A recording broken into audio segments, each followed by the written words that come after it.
Hi, my name's Phil. I like talking about politics, and in this video I'd like to talk about the trial of the century, as far as the UK is concerned anyway. But you aren't likely to see much about it, at least until there's a judgment, and even then, be interesting to see where in the mainstream media it is reported. Murdoch's Sun newspaper is on trial in a fairly big way. The trial aims to determine whether or not this second Murdoch publication, along with the News of the World, knowingly took part in criminal activity to steal people's personal information on a frankly industrial scale for their tawdry stories. The first legal cases were prosecuted by Keir Starmer before he entered Parliament. Will he, as Prime Minister, use this trial to inform his actions in government? Depending on how the case turns out, of course. But first, for daily political commentary, please hit the subscribe button so you stay notified. So you wouldn't think there was such an epic court case going on, would you? Murdoch's tabloid's on trial, albeit in a civil suit this time rather than criminal. The only outlet reporting on it, or outlets reporting on it as far as I can tell, are Byline Times and The Guardian. I mean, Byline Times were explaining why Murdoch has been able to avoid this trial for so long. It's been pursued by Prince Harry and former Labour Deputy Leader Tom Watson. Now, there have been many other victims. So why hasn't this case been heard before, and why are there now effectively only two claimants? Well, as the article explains, legal shenanigans.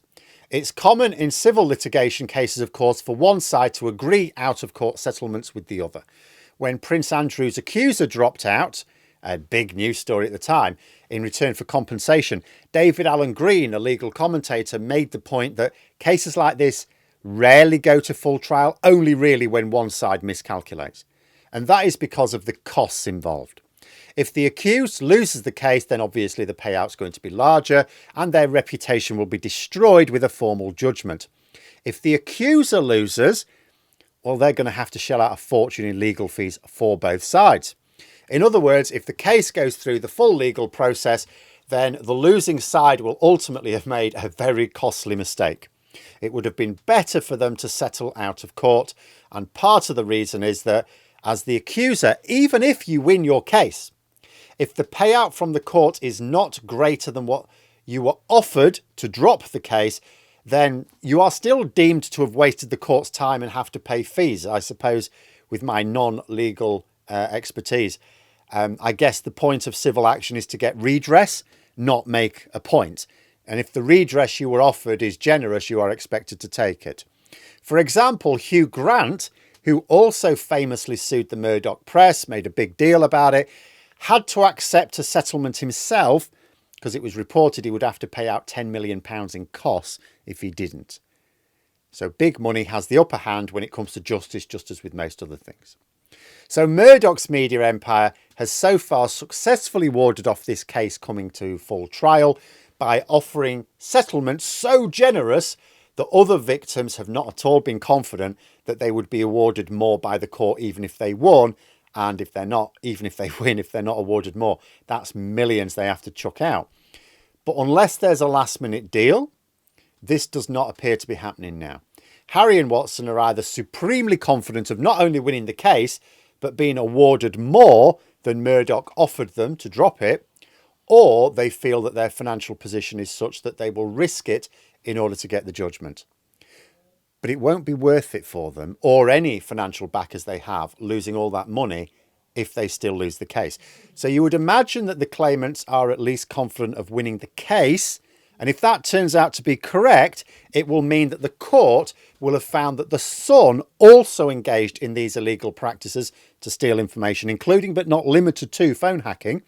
The original phone hacking scandal forced Murdoch to close down the News of the World to kill off further investigations, but the Sun escaped.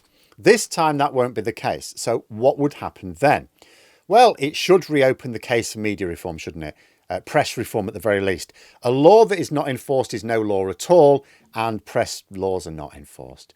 And if it takes over a decade and people who are brave enough to fight a court battle with the odds stacked against them before justice can be served, then it should be obvious that the law is not strong enough. It's certainly not strong enough to protect ordinary people. An ordinary person couldn't have made this case come this far. They'd have had to accept the settlement. In other words, there will be calls for press reform.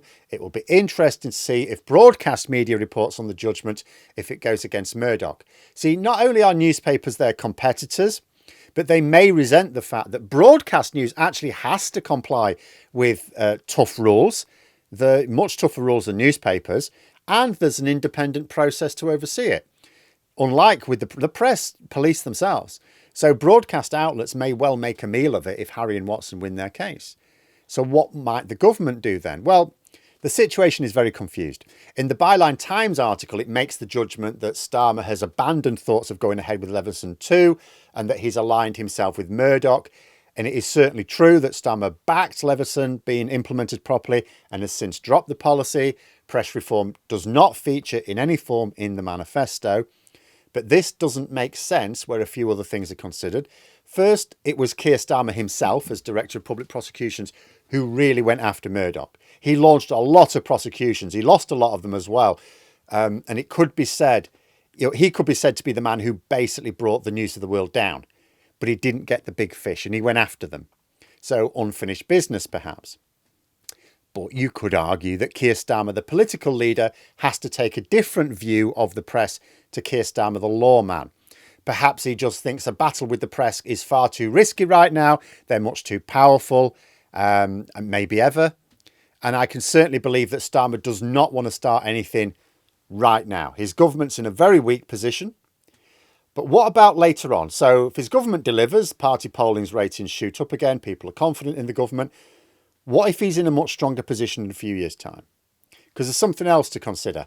When various newspapers were begrudgingly backing Labour for the election after seeing the writing on the wall, same was not true of the Times, also a Murdoch paper.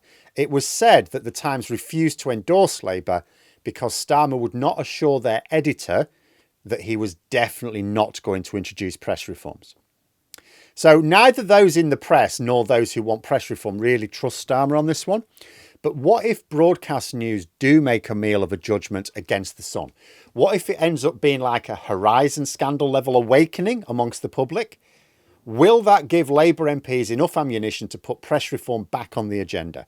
Will it give Starmer enough cover to order at least a new Leveson style inquiry? See, I've already said for quite a few years, I'd prefer a new one to just implementing the existing recommendations anyway. They were years ago. And the media landscape has changed a great deal since then. In fact, if Leveson had been implemented properly in the first place by David Cameron, I would still argue that we should be due for a review and refinement round about now anyway. But could this case at least trigger some public awareness and a renewed debate on taking any action at all? Because it's ridiculous that the press get to be a law unto themselves, which they are. One of the most dangerous things about the British press is that the public think they have rules to abide by. They think by law they have to tell the truth, but this is not true. But there we are. Those are my thoughts. Let me know yours in the comments below. If you've enjoyed the video, please click the like button and subscribe for further content. If you'd like to support the channel further, you can click the join button for memberships. Thanks for listening, and until next time, I'll see you later.